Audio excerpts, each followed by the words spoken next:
Savez-vous à quel âge le cerveau devient entièrement mature? Une petite idée? 6 ans? 8 ans? 10 ans? Eh non, le cerveau est pleinement mature à partir de 25 ans. Incroyable, non? Cela fait peut-être peu de temps que votre cerveau a atteint sa pleine capacité, et d'ailleurs, si le cerveau est mature à 25 ans, on imagine l'état du cerveau de notre tout petit. En sachant cela, il paraît impossible d'attendre de lui des réactions qui ressembleraient aux nôtres. Mais avant de poursuivre, passons au crible notre cerveau, ou plutôt nos cerveaux, car nous avons 3 cerveaux en tout. Nous avons tout d'abord le cerveau archaïque, appelé aussi cerveau reptilien. Il est apparu il y a 250 millions d'années, en même temps que les grands reptiles. À ce stade de l'évolution, il avait pour finalité la conservation de l'espèce. Ses réflexes étaient la défense de son territoire, la combativité et l'agressivité.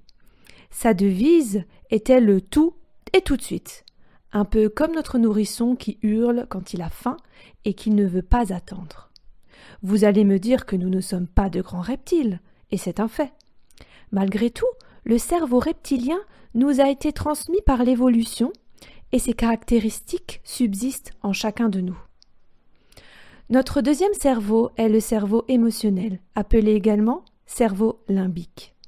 Il est apparu un peu plus tard, il y a 100 millions d'années.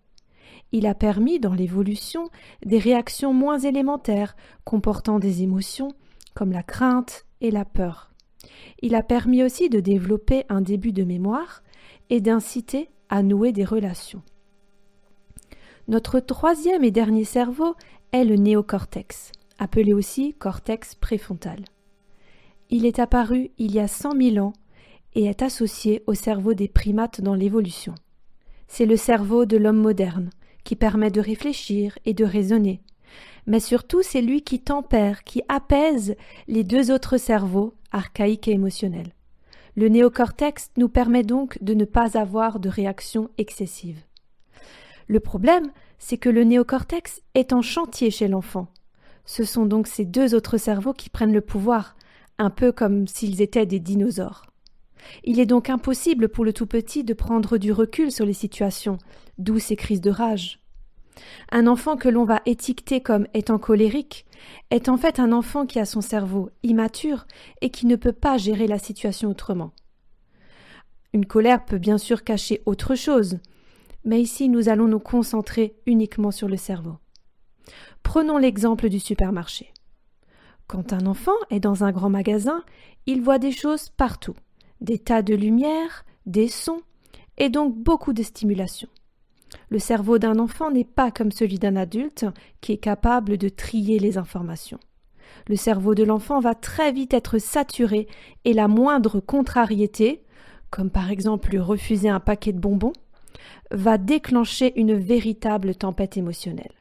Et là, la crise éclate. L'enfant ne maîtrise plus rien et va opérer une décharge musculaire. La décharge musculaire, c'est quand son corps s'agite, quand il commence à se rouler par terre, etc. On croit à ce moment-là que c'est un caprice, une colère, mais il va s'agir en fait d'une décharge. L'enfant remue dans tous les sens pour évacuer son trop-plein de stress, ce qui n'est donc pas en soi une mauvaise chose. Mais pour éviter cette situation, 2 possibilités s'offrent à vous. Vous décidez, quand cela est possible, de ne pas emmener avec vous votre enfant lors de vos courses. La deuxième possibilité, c'est vous l'emmenez, mais vous dirigez son cerveau sur des missions. Alors, à la maison, vous allez l'aider à faire une liste de courses, avec des images par exemple, pour qu'il puisse être en autonomie. Au magasin, il aura donc la mission de chercher les produits à mettre dans le caddie. Vous, parents, allez l'encourager, décrire ce qu'il est en train de faire, pour lui procurer un sentiment de contrôle sur la situation. Quand son cerveau est occupé, il sera moins importuné par les stimulations du magasin. Quand mes filles étaient petites, je les emmenais au musée. Je dirigeais leur cerveau en leur demandant de choisir dans chaque salle leur œuvre préférée. Quand elles étaient plus grandes, je leur donnais un carnet dans lequel elles notaient leurs coups de cœur et dans lequel elles pouvaient dessiner leurs œuvres préférées. Leur donner un appareil photo a toujours été également un franc succès pour occuper leur cerveau. J'espère de tout cœur que vous comprendrez maintenant pourquoi votre enfant ne peut pas avoir des réactions telles que nous, adultes, les avons. Et j'espère de tout cœur que ce podcast vous permettra de mieux comprendre votre enfant et d'aller vers une vie de famille plus épanouie. Je vous dis à très bientôt.